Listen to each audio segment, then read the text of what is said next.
നിധിയുടെ ഫേവറേറ്റ് കുറുക്കിൻ്റെ റെസിപ്പിയാണ് കേട്ടോ ഇന്ന്. ഫുഡ് കഴിക്കാൻ നല്ല മടിയുള്ള കുട്ടിയാണ്, പക്ഷേ ഈ ഒരു കുറുക്ക് അവൾക്ക് നല്ല ഇഷ്ടമാണ്. അപ്പോൾ നമുക്ക് നേരെ അത് കണ്ടാലോ. അപ്പോൾ അതിനായിട്ടൊരു ഈന്തപ്പഴം, മൂന്ന് മൂന്ന് കാഷ്യൂനട്ടാണ് എടുത്തിരിക്കുന്നത്, പിന്നെ കുറച്ച് പൊട്ടുകടല. നമുക്ക് ഇഷ്ടമുള്ള എല്ലാ നട്ട്സും എടുക്കാം. അതൊക്കെ നമ്മൾ 3 ദിവസത്തെ അത് റൂൾ പ്രകാരം ഒക്കെ നോക്കി അലർജി ഒന്നും ഇല്ലയെന്ന് ഉറപ്പ് വരുത്തിയിട്ട് നമുക്ക് എടുക്കാം.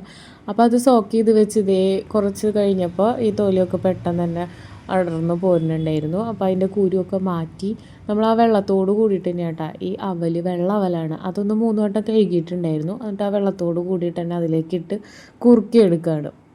അപ്പോൾ കുറുക്കി അതൊരു പാകം നമുക്ക് അതൊന്ന് കട്ട് ചെയ്ത് വരുമല്ലോ. പിന്നെ ഈ ഈന്തപ്പഴം അതൊക്കെ തന്നെ അലിഞ്ഞ് പൊക്കോളും. പിന്നെ എൻ്റെ കൈ ഇങ്ങനെ എപ്പോഴും അരിച്ചുകൊണ്ടിരിക്കണ കാരണം അതൊന്ന് ഉടച്ച് കൊടുത്തതാണ്. അപ്പോൾ അങ്ങനെ കുറുകി നല്ല പോലെ കുമ്പളം വന്നപ്പോൾ അത് ഫ്ലെയിം ഓഫ് ചെയ്തു. എന്നിട്ട് പിന്നെ കുറുക്ക് മുഴുവനായിട്ടൊന്നും മിക്സിയിൽ ജാറിൽ ഇട്ടിട്ടില്ല കേട്ടോ. അതിൽ ആ നട്ട്സിൻ്റെ ഇത് അങ്ങനെ ഇട്ട് അത് നല്ല പോലെ അരച്ചെടുക്കുകയാണ്. എന്നിട്ട് അത് അരിപ്പയിലിട്ട് അരിച്ച് എന്നിട്ട് കൊടുക്കുകയാണ്. ഇപ്പം ഇത് ഇവൾക്ക് നല്ല ഇഷ്ടമാണ്. പിന്നെ മധുരത്തിനായിട്ട് നമ്മൾ വേറെ ഒന്നും ആഡ് ചെയ്തിട്ടില്ല കേട്ടോ. അപ്പോൾ ഈ വീഡിയോ ഇഷ്ടമാണെങ്കിൽ സബ്സ്ക്രൈബ് ചെയ്ത് സപ്പോർട്ട് ചെയ്തോളൂ.